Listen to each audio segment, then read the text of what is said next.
Hello and welcome to UMBC Shady Grove's Common Application video tutorial. In this video, we are going to review how to navigate Common App, the portal UMBC uses to collect applications from students who are interested in admission to UMBC Shady Grove. If you are at the point of applying to UMBC, this help video is for you. You can get to Common App a couple of different ways. From our homepage, shadygrove.umbc.edu, you can click on our Apply button, which will take you to a page that gives you more information about admission to UMBC Shady Grove. From here, you scroll down and select Apply as an undergraduate student.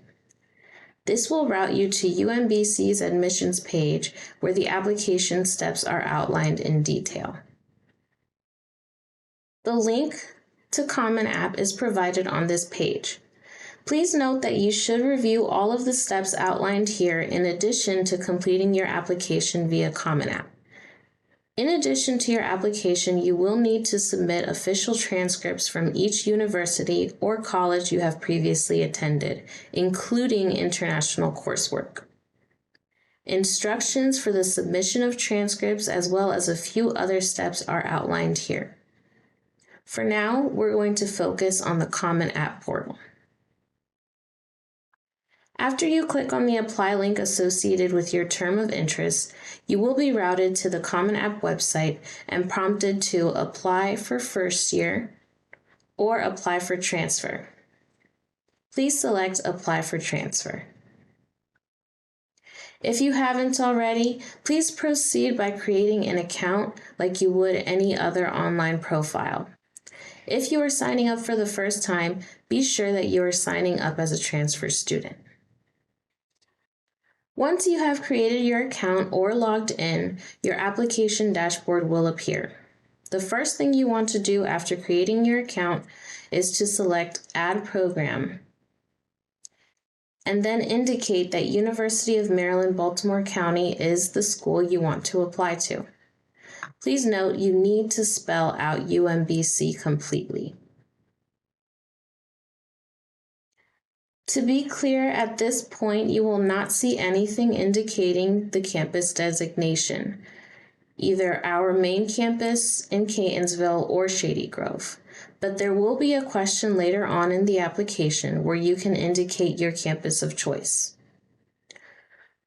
Once you find UMBC's profile, press the plus button to add it as your school of interest.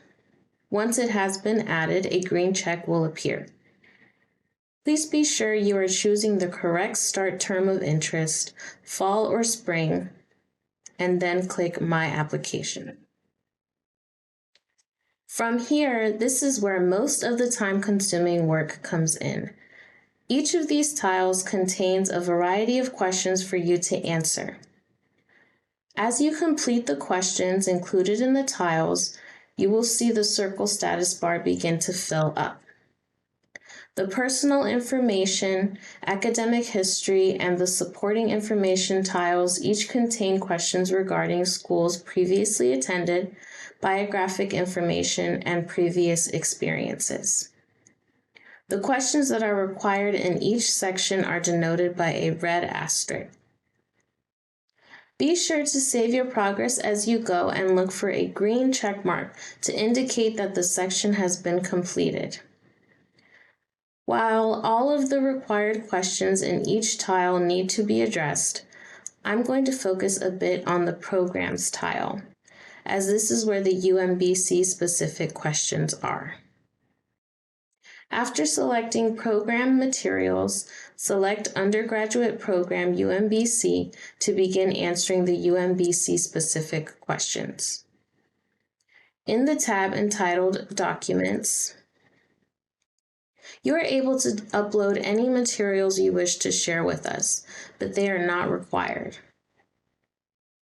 If you do not have any additional documents to add, scroll to the bottom of the page and select I am not adding documents.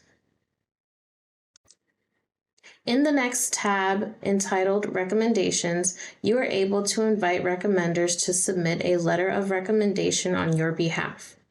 Please note, letters of recommendation are not required to apply to UMBC.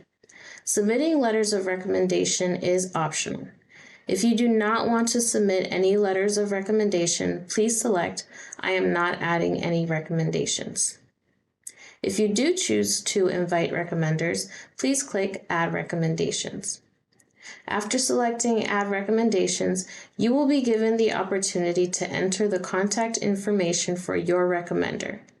If you enter a recommender's contact information, an email request will automatically be sent to the recommender on your behalf. There is also a tab titled Slide Room. This is specific to visual arts majors at UMBC Catonsville. There is no need to create a Slide Room account. Select Opt Out to complete this section. In the Questions tab, there are a number of UMBC-specific questions. I'm only going to focus on a few today, but please note and complete all required questions in this section. Within the Questions tab, you will indicate your intended major and campus of interest. The drop-down menu to select your campus of interest will appear after selecting your major. If you intend to attend Shady Grove, you should select Shady Grove as your campus of interest. In this area, you will also find the required writing supplement. Please note that Honors College courses are not available at UMBC Shady Grove. If the Honors College is not of interest to you, please answer no to the Honors College question. The residency questions are also located within the Questions tab. These questions should be completed by applicants seeking in-state residency for tuition purposes. As I mentioned, these are only a few questions included in this tab. Please be sure to complete all required questions in this area. Once you have answered all of the required questions in all of the sections of your application, you will be able to navigate to the Submit Application tab.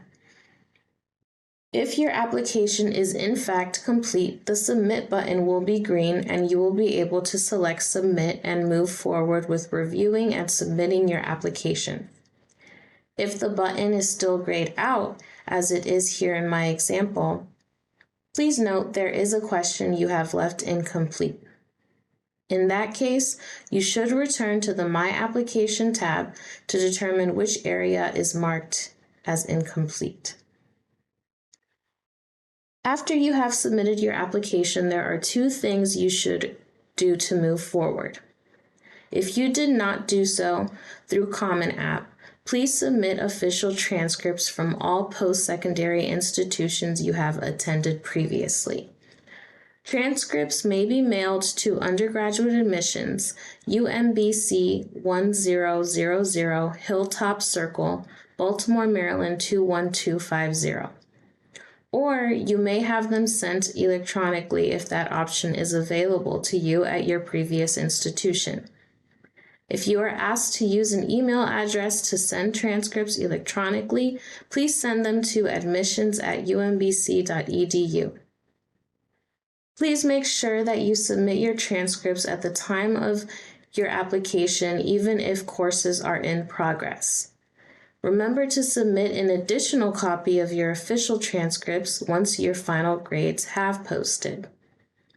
Please note, if you have completed 30+ credits at another institution, high school transcripts and SAT and ACT scores are not required. If you have attended a post-secondary institution, such as a college or university outside the United States, submit course-by-course credentials evaluated through one of the evaluation services listed on the Transfer Admission to UMBC as an International Student page. Documents in languages other than English must be accompanied by a certified English translation. Additionally, you should receive a confirmation email from UMBC within 2 or 3 business days of submitting your application. That confirmation email should contain information regarding UMBC account setup. Please note, it is critical that you set up a UMBC account in order to receive timely information about the status of your application. As a reminder, for fall semesters, the priority deadline is March 1st, and the final deadline is June 1st. For spring semesters, the priority application deadline is October 15th, and the final deadline is December 1st. If you have additional questions, please feel free to contact UMBC Shady Grove staff at shadygrove@umbc.edu. We hope this video has been helpful as you begin your journey at UMBC.